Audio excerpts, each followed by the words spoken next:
Ceci est un livre audio autogénéré par Google. 1. Evolution des modes traditionnels de médiation. B. Gaillard, P. Messé, S. Sadek, F. Verger. A. Les 3 modes traditionnels de médiation. Dans une autorégulation permanente, chaque période historique et chaque système collectif produit ses propres dispositifs afin d'assurer sa pérennité malgré les aléas de conflictualisation. Ces dispositifs sont régulièrement en partie défaillants, comme le montrent de nombreux exemples dans les secteurs de la famille, des relations de voisinage, de l'entreprise. Une évocation nostalgique du passé, comme par exemple le propos « Il n'y a plus de famille », traduit néanmoins la confrontation douloureuse aux problèmes majeurs qui mettent en cause le sujet dans sa relation à l'autre. Chacun est alors fortement déstabilisé par l'articulation dialectique entre l'accrochage au passé et les modifications sociologiques à l'œuvre. La médiation vient tenter d'y répondre. Notre période actuelle ne cesse de développer les moyens de communication, comme si par réification, elle nous laissait croire que celle-ci est une réponse adéquate à tous nos maux. Certains auteurs récents précisent que tout est langage, tout est communication. Nous constatons que les médiations se mettent en place quand des canaux de communication n'ont pas fonctionné. Alors, comment se fait-il qu'il y ait autant besoin de médiation pour restaurer ces communications ? Dans le leurre de sa toute-puissance, l'homme d'aujourd'hui, dans une certaine solitude, peut apparaître comme le créateur se prenant souvent comme celui par qui un nouveau monde va se mettre en place. Il fait ainsi comme s'il n'avait plus besoin d'aide, ni besoin des autres. Si la médiation connaît un essor considérable depuis quelques années dans les médiations familiales, les médiations citoyennes, les médiations de proximité, les médiations d'entreprise, les médiations d'affaires, les médiations dans les grandes administrations de l'État, elle n'est cependant pas une pratique nouvelle. Nos sociétés anciennes mettaient aussi en place des dispositifs de médiation. Y.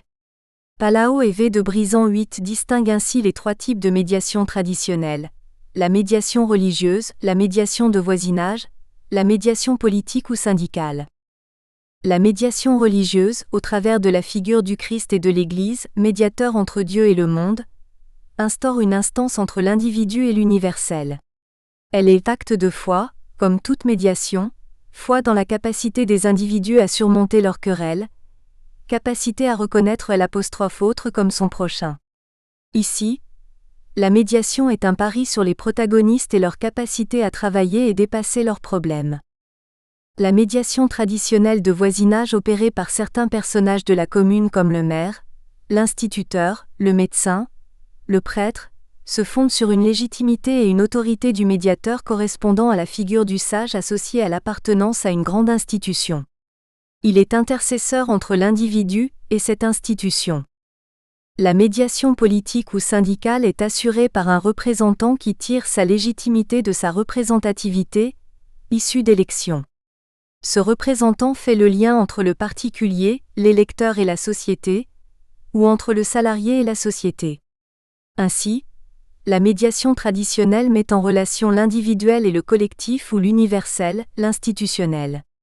L'universel est ici considéré comme le refus de concevoir l'homme isolé, avec le sentiment de prêter à l'homme originairement social, le sentiment du tout en même temps que de soi, d'où l'idée du sage médiateur.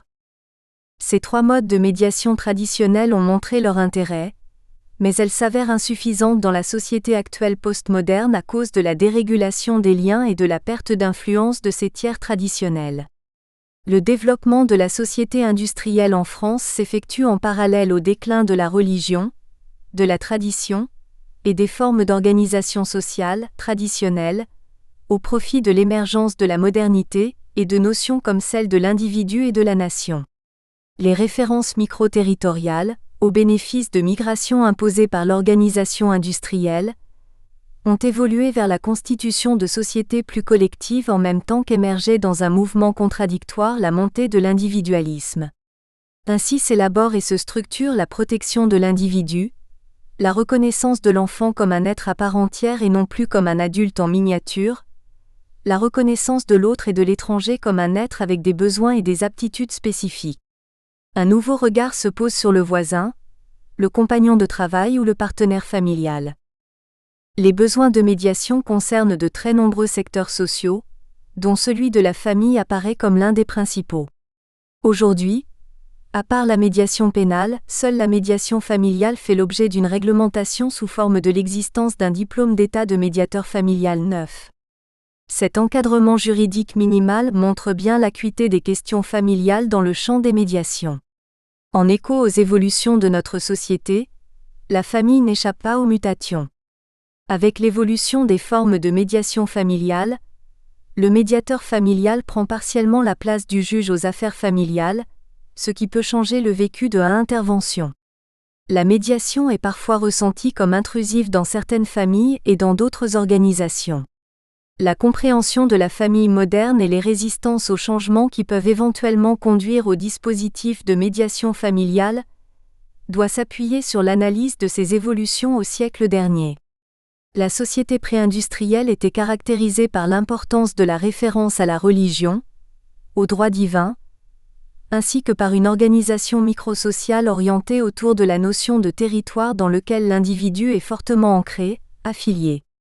Le territoire faisait émerger des appartenances communautaires, dans lesquelles les solidarités et les protections rapprochées constituaient des conditions de survie. La médiation en matière familiale et conjugale a donc suivi les évolutions du XIXe siècle concernant le rôle du père, celui de la femme en lien avec la reconnaissance civile et le droit de justice, notamment avec les lois de 1889 et de 1898. Les représentations de l'enfant victime vont progressivement se substituer à celles d'enfants coupables. La loi de 1898 proclame la déchéance de la puissance paternelle à l'égard de parents indignes et organise la protection de l'enfant victime de mauvais traitements de la part de ses parents. L'évolution des pratiques sociales de la médiation a progressivement amené à détacher la fonction des personnes l'assumant. Le médiateur n'est pas réductible à sa personne, la médiation n'est pas nécessairement une personne, mais peut être éventuellement une activité individuelle ou collective, une instance institutionnelle, une règle de fonctionnement d'un groupe. C'est l'effet des institutions judiciaires et sociales. Son objet n'est plus seulement une méthode de résolution des conflits, mais est devenu aussi un mode de régulation sociale comme l'indique cet extrait d'un document APMF 10. La médiation familiale aborde les enjeux de la désunion, principalement relationnels, économiques, patrimoniaux. Ce processus peut être accessible à l'ensemble des membres de la famille, ascendants, descendants collatéraux, concernés par une rupture de communication dont l'origine est liée à une séparation. B. Effritement et modification du lien social contemporain. Les modifications majeures du lien social contemporain pouvant parfois aller jusqu'à sa déliaison, produisent l'émergence de nouvelles formes de médiation. À mondialisation et nouveaux modes de management.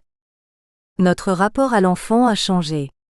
Il est moins perçu comme coupable et beaucoup plus comme victime. La responsabilité individuelle s'est diluée dans la responsabilité familiale ou parentale. La modernité laisse place à une forme d'anomie, caractérisée par un mouvement contradictoire. D'un côté, elle promeut l'individuation de l'être, mais en même temps elle le voue au leurre d'une autonomisation qui le plonge dans des dépendances les plus toxiques.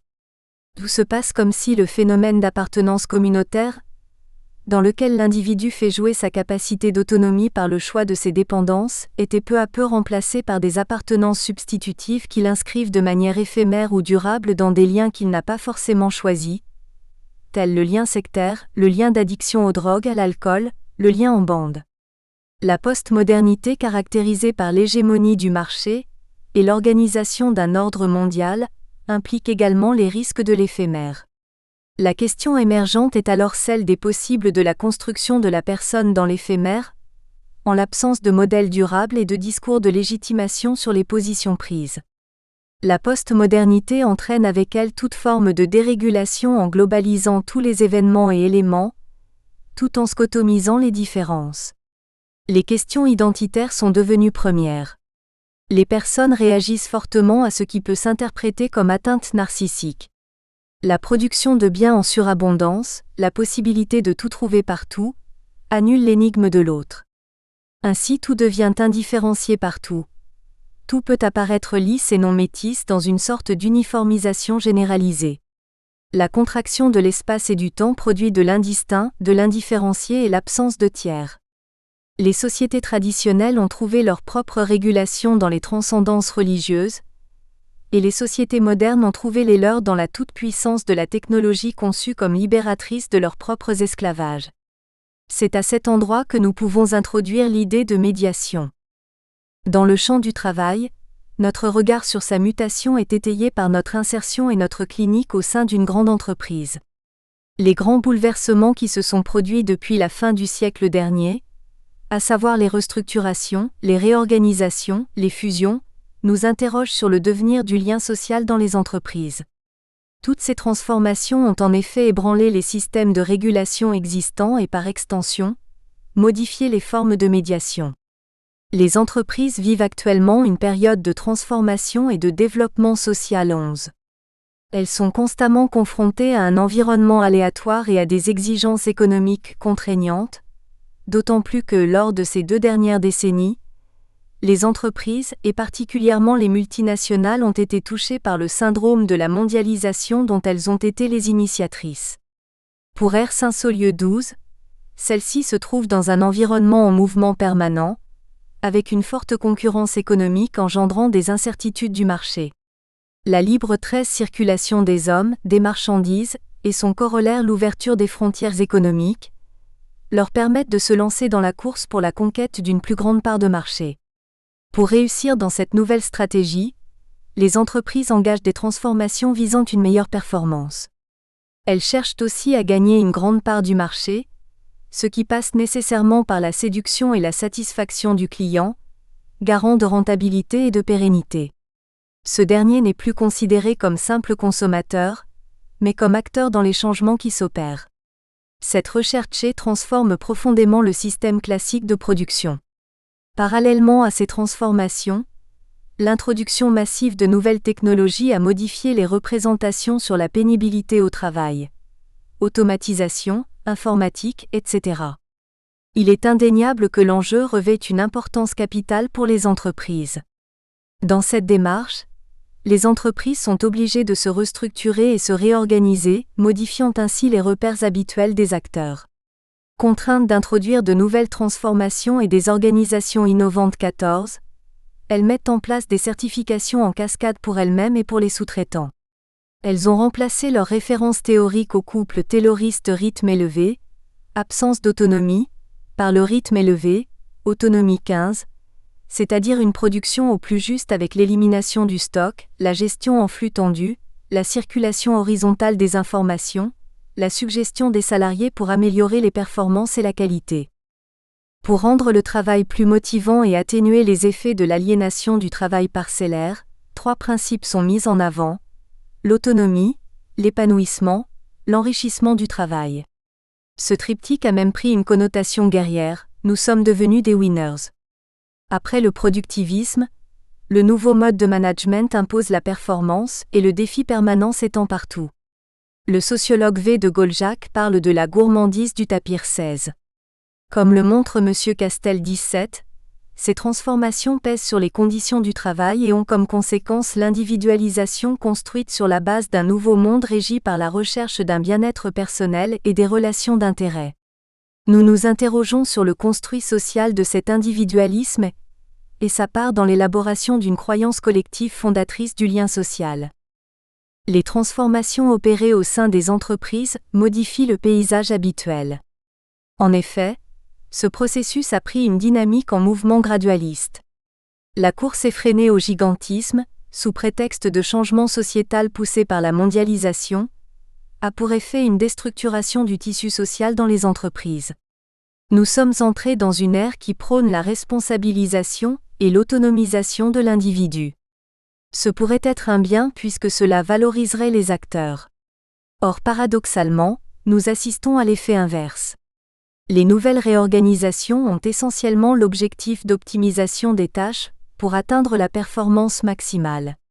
La parcellisation des services, la division et la rationalisation du travail, le turnover et la multiplication des contrôles vont à l'encontre de la responsabilisation et l'autonomisation espérée. B. La double contrainte de la clarté invisible. Contraintes à maintenir une politique d'excellence économique et gestionnaire, les entreprises mènent une politique managériale pouvant apparaître comme dévorant tout sur leur passage, y compris leurs employés.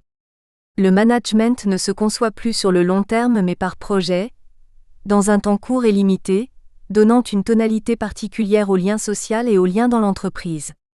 Celui-ci, au lieu de régir, tempérer, équilibrer les rapports entre les acteurs, disparaît au profit de la compétitivité individuelle. Les promotions auxquelles aspire chaque acteur dans une organisation ne se fondent plus sur des règles très claires. 18. Le monde de l'entreprise apparaît paradoxal. Les restructurations veulent se faire dans la clarté mais les acteurs perdent leurs repères dans le nouveau système mis en place. Nous sommes entrés dans un monde de clarté invisible, comme une aporie de nos argumentations. En effet, la clarté évoque ce mouvement vertigineux d'exigence et de qualité que le monde du travail a connu depuis une vingtaine d'années. Tout ce qui est nécessaire à la production, minutie dans le travail, procédure, savoir-faire, est mobilisé en ce sens. La généralisation du système qualité avec son lot d'accréditation de procédures tend vers plus de transparence.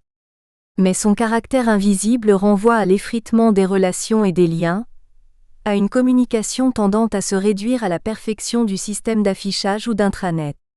Les relations interindividuelles dans l'entreprise sont quasi inexistantes, du fait de l'alourdissement du système de contrôle, de la rationalisation des tâches et des pertes de repères issues des réorganisations.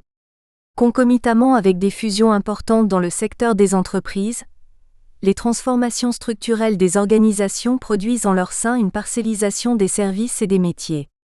Ces changements continuels ont pour effet la déstabilisation des individus. Durkheim emploie le concept d'anomie 19 pour caractériser la situation où se trouvent les individus, lorsque les règles sociales qui guident leur conduite et leurs aspirations perdent leur pouvoir sont inaccessibles entre elles, ou lorsque, minées par les changements sociaux, elles doivent céder la place à d'autres vins. Or, dans des situations de clarté invisible, les acteurs connaissent un double isolement psychique et physique ayant pour conséquence l'émergence de nouveaux rapports de pouvoir menant parfois jusqu'au harcèlement. Ces transformations englobent toute la société tant au niveau économique, institutionnel et associatif. Ce qui caractérise ces changements, c'est la nécessité affirmée et la profusion des projets. En effet, ceux-ci ont pris une place prépondérante dans la société. Chacun a son projet de vie, projet de service, projet d'agence, projet associatif, projet d'entreprise, etc. La réussite des individus comme celle des organisations passe dorénavant obligatoirement par le projet.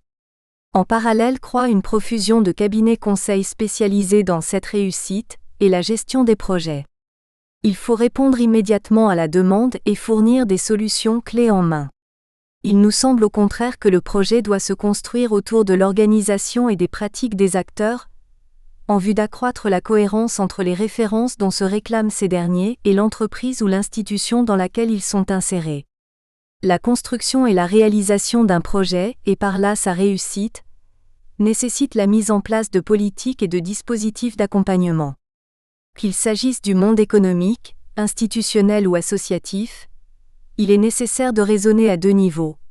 D'une part, en termes d'action collective en interne de la structure, permettant de se décentrer du modèle allant de soi, rencontré régulièrement lors de la mise en place des projets. D'autre part, agir au niveau externe, c'est-à-dire au niveau des interactions entre différents services. C. La modification du lien social en entreprise.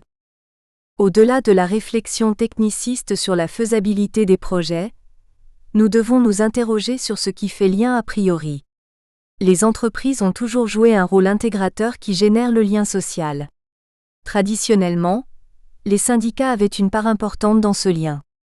De l'émergence des conflits inhérents aux rapports de force qui se jouaient à l'intérieur de l'entreprise entre les deux protagonistes, patronat et syndicats, naissaient paradoxalement des effets vertueux qui rétablissaient l'équilibre entre les deux parties, et au-delà ceux qu'ils représentent, c'est-à-dire les acteurs.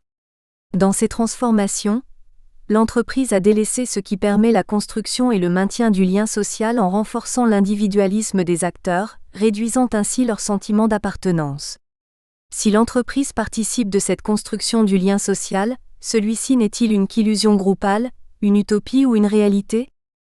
Pour nous, Le triptyque fondateur 21 du concept de lien social correspond à un État qui impose par des lois un certain équilibre entre les individus, permettant l'échange, la coopération et la solidarité dans la responsabilité. Cet ensemble contribue à la mise en place d'une culture, d'un imaginaire commun permettant et renforçant le lien. La combinaison de ces trois éléments fondateurs a fait émerger l'un des piliers du ciment social 22. Cependant, les transformations sociales et l'évolution culturelle ont permis de nouvelles pensées, notamment en sociologie du travail. Le comportement des acteurs contribue à structurer un champ, c'est-à-dire à construire la régulation 23. C'est à partir du jeu des acteurs en interaction dans un système que la construction sociale se réalise. L'organisation n'est pas immuable, elle est soumise aux contraintes du contexte. Elle est dans une dynamique permanente. Les membres de cet ensemble vont développer des stratégies particulières qui leur permettront de se structurer entre eux et de reconstruire cet ensemble mis ainsi en mouvement 24. Le lien social se tisse à l'intérieur de l'organisation, et la stabilité de ces institutions régies par des valeurs sûres et des repères clairs renforce la cohésion du groupe. Sa réussite réside dans sa capacité à maîtriser un système nécessaire de concurrence-coopération. Tous les individus du groupe doivent coopérer, alors qu'ils sont concurrents dans beaucoup de domaines. Il s'agit de bien gérer la frontière là où chacun est en contact avec l'autre 25. Il n'est certes pas facile de faire cohabiter des individus avec des intérêts contradictoires. L'organisation permet la différence et l'altérité tout en gardant l'unité 26. Les rapports d'échange passent par la reconnaissance de l'autre. L'individu n'est rien s'il n'est pas quelqu'un pour autrui, c'est un rapport réciproque. Le lien social se construit progressivement, échelonné dans le temps, dans une co-construction faisant que les rapports nous font marcher ensemble 27. Il se nourrit d'amalgame 28, d'échanges informels et de solidarité efficiente. Le lien social, dans le cadre d'une structure de négociation 29, joue une fonction importante dans la vie d'un groupe. Étayé sur un réseau permanent de solidarité et d'échange, il opère une sorte de tissage en continu faisant médiation entre les acteurs. Dépendant du système d'action concret, il ne peut se développer que dans une synergie bipolaire et concomitante entre le groupe et l'organisation, entre les acteurs à l'intérieur du groupe. Le dysfonctionnement durable de l'un ou l'autre des deux pôles peut entraîner l'ensemble des mécanismes de construction du lien dans des difficultés difficilement maîtrisables, conduisant à une explosion de ce qui s'était inauguré comme crise. Dans la crise, la disparition de l'échange renforce le repli sur soi. L'autre devient une menace parce que nous ne savons pas ce qu'il pense, ce qu'il trame. Alors il faut s'en méfier. Le conflit devient sournois, caché, laissant se développer des stratégies de harcèlement, de prise de pouvoir, d'exclusion, de rumeurs. La transformation des entreprises est donc consubstantielle aux nouvelles exigences économiques. Ces exigences ne peuvent qu'intégrer la valeur de l'humain et de son développement dans un monde social. Dès la médiation comme régulateur du lien social. La nécessité de transformation des entreprises passe obligatoirement par une reconstruction-réhabilitation de leurs modalités organisationnelles et fonctionnelles. Cependant, ces réorganisations risquent d'avoir un impact non directement visible sur les personnes employées. Le lien social est dual, se nourrissant à la fois des interactions entre les acteurs et des résultats de ces interactions. Les acteurs se construisent des représentations de celles-ci, et en éprouvent des sentiments positifs ou négatifs. Le système de représentation concernant le travail et les relations entre les acteurs est alors inévitablement perturbé. La fragilisation des acteurs due au sentiment de perte du pouvoir, de perte d'autonomie et de contrôle de la situation professionnelle peut conduire ceux-ci à deux positions opposées. La soumission et l'allégeance, ou le fatalisme et la résignation. Nous pourrions penser que la période n'est pas celle de l'espoir, mais du repli et du désespoir 30. Nous devons pouvoir penser de nouvelles formes de management adaptées, permettant à la fois le renforcement du lien social et la motivation des acteurs. Cette réflexion pour la mise en place de projets doit avoir la même importance que celle menée avec le système qualité. Organiser le changement nécessite une méthodologie centrée sur les hommes. C'est l'approche humaniste des réorganisations qui fait médiation, dans la mesure où elle amène à prendre conscience de l'importance des comportements en réaction au changement. Ces réactions peuvent à leur tour avoir des répercussions autant dans les organisations que sur les personnes. L'entreprise peut envisager la qualité du produit comme consubstantielle de la qualité de management de ses agents. Cette consubstantialité donne un sens aux acteurs et une légitimité à l'entreprise. Elle ne peut pas se développer contre son propre modèle de système social, ensemble d'interactions ou de rapports entre acteurs reproduits, au point d'établir des liens collectifs durables qui médiatisent et transforment les effets prévus par la règle issue de l'organisation formelle. La médiation devient une opportunité d'un monde du travail en changement. Tout projet est coûteux tant au niveau financier qu'humain, voire douloureux. La médiation peut aider à reconstruire les réseaux humains et à reformer les liens entre les professionnels. Elle peut viser à remplir cet espace interstitiel laissé vacant lors de la disparition ou de l'effritement des repères sociaux fondateurs d'équilibre, à l'occasion des changements organisationnels. Cette œuvre de médiation donne quelques chances d'éviter l'exclusion d'un individu du groupe auquel il appartient, en agissant dès le début du conflit et éviter des ruptures. La médiation établit ou rétablit la communication par la redéfinition de la relation. Lieu de socialisation, elle invente du lien. Elle constitue en quelque sorte une thérapeutique préventive. La médiation peut être définie par l'entremise d'un tiers qualifié d'impartial, pour aider des parties en présence à résoudre leurs différends, à parvenir à un accord. Dans ce cas, la fonction du médiateur englobe celui du conciliateur, c'est-à-dire un facilitateur de la communication. Il tente de rechercher avec les parties les points d'accord possibles. C'est un tisseur de liens. Contrairement à l'arbitre, il n'a pas de pouvoir de décision. Ce sont les parties seules qui prennent ou non les décisions permettant de résoudre ou de dépasser le conflit. J.F.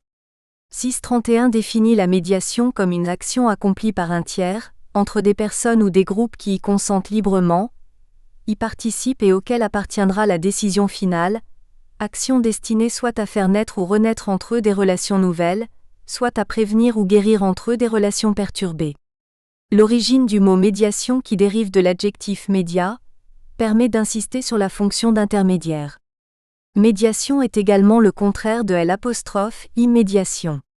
En produisant de la distance, de l'écart, de l'espace temporel, elle permet de sortir de l'immédiateté. Ce peut être l'effet de la parole. Citons le cas d'une entreprise de services de plusieurs centaines de salariés. Un événement inattendu, l'incendie et la destruction d'un tiers des bâtiments surviennent. Cet incendie s'est déclaré en dehors du temps de travail et n'a mis aucun salarié en situation de risque. Si aucune mise à pied n'a été prévue, une bonne partie du personnel ayant leur bureau dans les bâtiments détruits ont été invités à rester quelques jours à leur domicile avant la réorganisation provisoire des services. Le chef du personnel, 2 semaines après le sinistre, contacte un psychologue pour une intervention victimologique auprès des salariés qui feraient une demande d'écoute psychologique. L'analyse de cette demande d'intervention fait apparaître des éléments qui vont conduire à un déplacement partiel de la visée de l'intervention, dans une perspective non plus simplement victimologique mais de médiation. Il apparaît que les salariés de cette entreprise n'ont aucune confiance dans le médecin du travail, alors que celui-ci a proposé une écoute. Les salariés ne veulent pas le rencontrer. La direction générale est très réservée, voire opposée à cette intervention, argumentant que cela ne s'est jamais fait dans l'entreprise jusqu'alors, et que les traumatismes sont minimes. Il m'est proposé de rencontrer les représentants du CHSCT32. Ceux-ci, représentants... Nous espérons que vous avez apprécié cet aperçu. Pour continuer à écouter ce livre audio sur Google Play Livres, utilisez le lien dans la description de la vidéo.